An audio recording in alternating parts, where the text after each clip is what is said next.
Men O'zbekistondan ketaman. Meni tanigan va tanimaganlar. Men endi faoliyatimni chet mamlakatda olib borishga qaror qildim va bu ishni yolg'iz o'zim bajaraman. Jurnalistika sohasida 5 yildan beri faoliyat olib boryapman va bu 5 yillik tajriba, bu 5 yillik mehnatni endi samarasini ko'rish vaqti keldi. Doimiy loyihalardan ko'plab misollar keltirishimiz mumkin, ammo kam. Men endi o'zimning shaxsiy loyihamga qo'l urmoqdaman. Bu loyiha ishon va bu loyihani boshqalardan farqi nimada deb savol tug'ilishi tayin. Bu loyiha O'zbekistonda bo'lmaydi. Chet mamlakatda faoliyat ko'rsatayotgan o'zbek tadbirkorlari haqida bo'ladi. O'ta qiyin.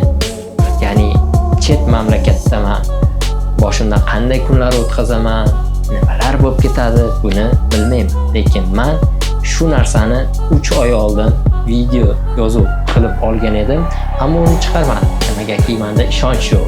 Ya'ni bugun meni o'zimda ishonch paydo bo'ldi. Bu ishonchni kim berdi? Bu ishonchni eski o'ylab qo'ygan g'oyamni yana bir eslatgan inson Shohruh aka. Joyingiz sog' bo'lsin aka.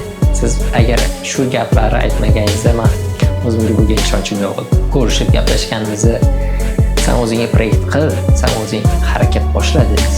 Va albatta ota-ona. Ya'ni eng katta ishonchlardan bittasi ota-ona tomonidan. Men shu sohaga kirib kelishimga ham ota-onam sabab bo'lgan.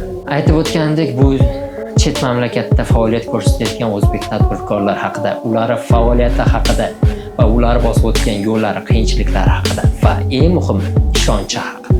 Odam o'ziga ishonchi bo'lmasa, hech narsaga erisha olmaydi. Bu borgan va men ham o'zimga ishonib bu ishga qo'l urdim va meni yaqindan qo'llab-quvvatlamoqchi bo'lgan insonlar, yurtdoshlarimiz pastda nomer qoldiraman. Shuningdek, ushbu raqamga yo bo'lmasam Telegram raqamini ham qoldiraman. Shu kontaktlarga bog'laning. Chet elda faoliyat ko'rsatayotgan o'zbek tadbirkorlar bizga aloqaga chiqing. Biz siz tomon yo'lga otlanamiz.